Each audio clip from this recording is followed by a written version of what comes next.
Alors, les intégrales de Riemann, ce sont des intégrales du type E, voilà, l'inverse de x à une puissance. Voilà.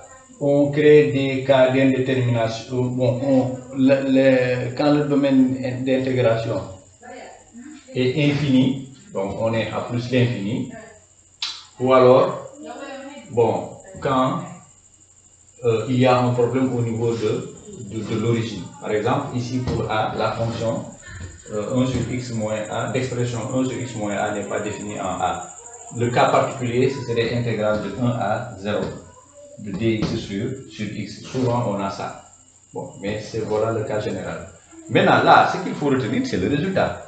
La démonstration, elle est évidente. Vous primitivez seulement et puis vous passez aux limites. Vous avez les résultats. Ce qu'il faut retenir, c'est que quand le problème, c'est en plus l'infini, seulement, bon, ici, j'ai une valeur qui est strictement supérieure à 0. Il y aura convergence lorsque alpha est strictement supérieur à 1. La preuve est là, vous pouvez vérifier, mais de toutes les façons, c'est ce résultat-là qu'il faut retenir. À défaut, vous serez toujours amené à refaire la preuve. Bon. Maintenant, la preuve, c'est pas compliqué. Hein? Il n'y a que deux choses. Soit alpha est plus grand que 1, alpha est plus petit que 1. Si alpha c'est 1 exactement, vous savez que la primitive là, c'est du ln. Et quand vous direz ln de x, lorsque x tend vers plus l'infini, ça va être plus l'infini. Voilà, ça va diverger. Bien, maintenant, vous allez vérifier que, bon, ou alors, dans les exemples précédents, on est habitué à voir que quand c'est x au carré, ben, ça converge. Donc, peut-être, il faut retenir que quand alpha égale à 2, ça converge. Quand alpha égale à 1, ça diverge, évidemment, parce que c'est du ln. Et donc, quand alpha est inférieur à 1 strictement, ça va diverger. Donc, voilà le résultat qu'il faut connaître. C'est usuel ça. Alors, le deuxième, c'est pareil. Maintenant, là, on fait en sorte que, bon, le domaine d'intégration peut-être n'est pas infini. Bon, mais il y a un problème à l'origine, parce que vous voyez, l'intégrale, la fonction d'expression, cette intégrale x moins a, n'est pas définie en a où le dénominateur s'annule.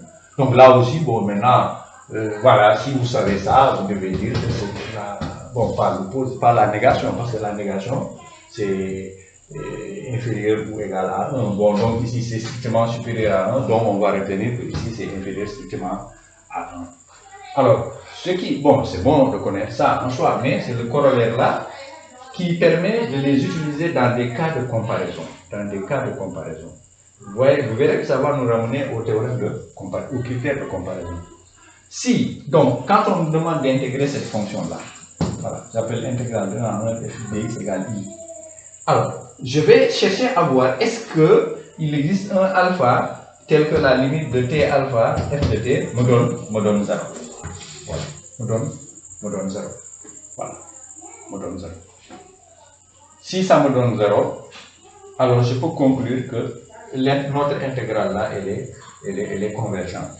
Bon, ça se voit parce qu'avec la limite tendant vers 0, maintenant on est habitué à dire ça qu'à partir d'un certain, pas d'un rang, à partir d'une certaine valeur sur ce domaine-là, dès que t est supérieur à une certaine valeur a, alors on est sûr que, comment on appelle ça, t alpha f de t sera inférieur strictement à 1. Et que donc f de t est inférieur à 1 sur t alpha. Et donc on passe l'intégrale là, respectant l'autre. Si on passe l'intégrale là et là, à partir de t égale à grand A, ben on verra que si celui-là converge, on passe l'intégrale de A f de t inférieur à intégrale de A plus l'infini, voilà, dx sur x alpha. Si celui-là converge, celui-ci converge, et celui-là converge, parce que nous sommes dans le cas où alpha est strictement supérieur à 1, ça nous renvoie au théorème de Bertrand. Bon, l'autre cas aussi, s'il existe un réel c tel que la limite maintenant t, je ne mets pas de puissance ici, ft est supérieur à t, il va diverger. Qu'est-ce que ça va nous prouver? C'est que dans ce cas, lorsque ceci est supérieur à ça, on peut également conclure à ce que, voilà, il diverge. Maintenant, vous verrez l'astuce comme ici on a fait, bon voilà, vous verrez l'astuce pourquoi ça diverge. Parce que dans ce cas, voilà, vous verrez dans la preuve pourquoi ça diverge.